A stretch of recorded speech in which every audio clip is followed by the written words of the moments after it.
प्रिय छात्रों नमस्कार। एनसीईआरटी फिजिक्स कक्षा 12वीं में आपका स्वागत है। आज का हमारा टॉपिक है बिंदु आवेश के कारण विद्युत क्षेत्र की तीव्रता। तो क्वेश्चन कुछ इस तरीके से आएगा। बिंदु आवेश के कारण किसी बिंदु पर विद्युत क्षेत्र की तीव्रता का व्यंजक व्युत्पन्न कीजिए। तो इसके लिए हम चित्र बना लेते हैं। एक बिंदु आवेश होगा और उसके पास कोई दूसरा चार्ज होगा जिस पर हमें तीव्रता ज्ञात करनी है। तो यहाँ पर हम कोई चार्ज ले लेते हैं और इसे हम बिंदु O पर लेते हैं। मान के चलिए बिंदु O पर कोई चार्ज है, मान के चलिए +Q है, और इससे कुछ दूरी पर, और ये दूरी R दूरी है, R दूरी पर एक बिंदु ले लेते हैं, बिंदु P, और जहाँ पर एकांक आवेश यानी Q0 रखा हुआ है।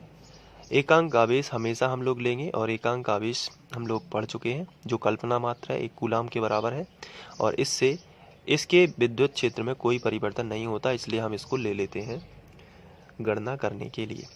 O से P तक की दूरी R है, तो R दूरी पर हमने एक चार्ज लिया है। तो इस पर हमें लगने वाला जो बल है, चूंकि एकांक आवेश हमेशा धन प्रकृति का होता है, इसलिए ये आपस में एक दूसरे को प्रतिकर्षित करेंगे, तो इस तरफ फोर्स लगेगा। तो ये भी हमने डायरेक्शन भी बता दी। तो अब इसके बारे में हम लिख लेते हैं।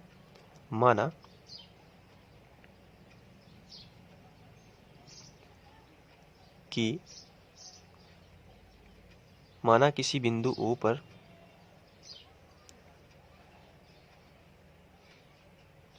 +Q चार्ज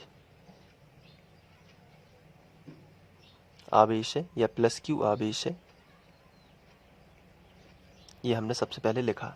अब देख सकते हैं बिंदु O पे +Q आवेश रखा है तथा इससे R दूरी पर एक अन्य बिंदु P है, तथा इससे R दूरी पर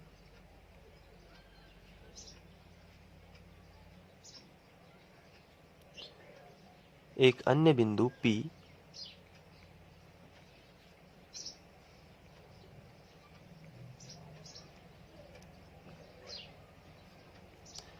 स्थित है, जिस पर विद्युत क्षेत्र की तीव्रता ज्ञात करनी है। यह हमें लिखना है।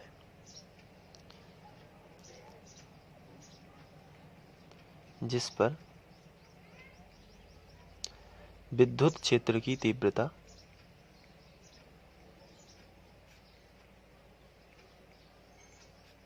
ज्ञात करनी है।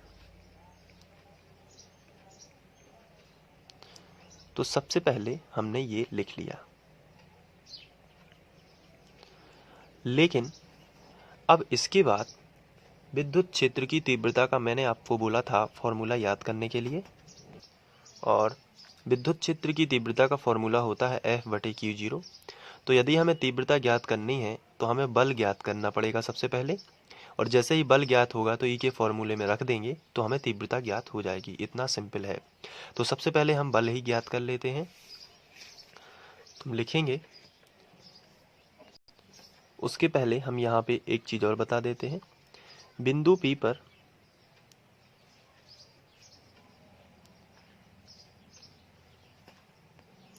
Q0 आवेश की कल्पना करते हैं। क्योंकि हमने वहां पे Q0 लिया है, इसलिए हमें यहाँ पे लिखना पड़ा कल्पना करते हैं। ये भी हमने यहाँ पे लिख लिया है। अब इस Q0 आवेश पर जो बल लगेगा वो कूलाम के नियम के अनुसार लगेगा। और बल हमें क्यों निकालना है? क्योंकि मैं आपको बता चुका हूँ, क्योंकि जब आप बल निकालोगे तभी आप तीव्रता निकाल पाओगे। तीव्रता का फॉर्मूला F/Q0, तो F निकालना जरूरी है। तो हम यहाँ पे लिखेंगे Q0 आवेश पर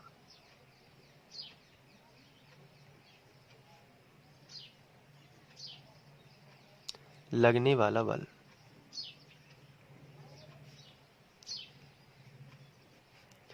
और ये बल कैसे होगा? जब दो बिंदु आवेशों के बीच में लगने वाला बल कूलाम के अनुसार होगा।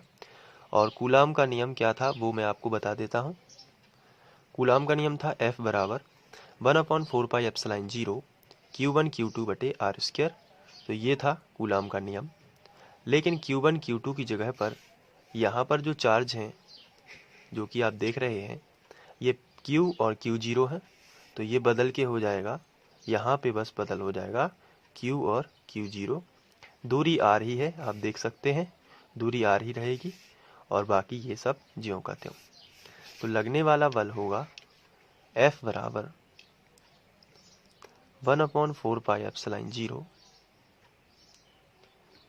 Q0 बटे R वर्ग।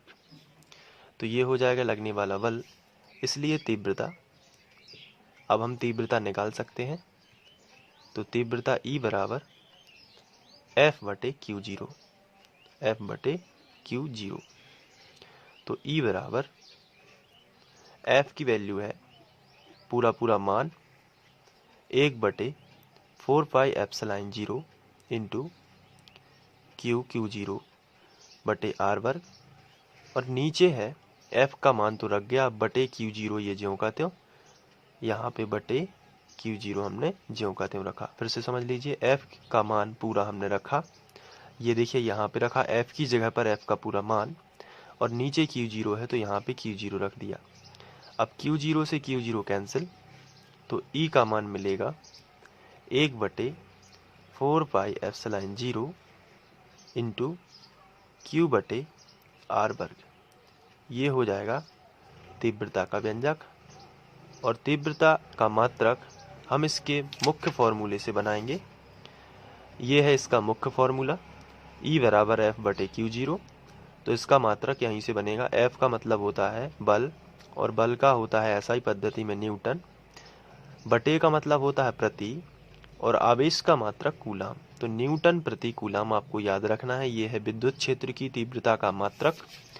तो हम यहाँ पे लिखेंगे न्यूटन यानी कि N प्रति कूलाम। आप चाहें तो इसे हिंदी में भी लिख सकते हैं, दोनों ठीक रहेंगे। यहाँ पे न्यूटन प्रति कूलाम, इस तरीके से आपको करके आना है। ये हो जाएगा तीव्रता के लिए व्यंजक।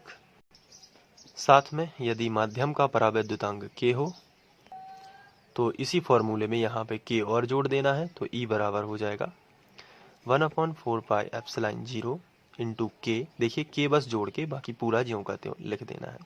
यहाँ पर भी न्यूटन पर कूलाम, एक ये हो जाएगा। इसके बाद वायु या निर्वात में K की वैल्यू 1 होती है, तो उसी फॉर्मूले में हम K की जगह पर 1 रखेंगे तो वापस से यही बन जाएगा। E बराबर 1/4 पाई एप्सिलॉन 0 इंटू Q बटे R स्क्वायर। ये हो जाएगा न्यूटन प्रति कूलाम, और यही विद्युत क्षेत्र की तीव्रता का व्यंजक है बिंदु आवेश के लिए। तो हम यहाँ पे फिनिश लाइन भी लिख देंगे। तो इस तरीके से फिनिश लाइन आपको लिखना है। अब आपको लेना है स्क्रीनशॉट, ताकि आप नोट्स में इसी तरीके से लिख पाएँ और एग्जाम में भी इसी तरीके से लिख पाएँ, ताकि आपके अच्छे अंक आए।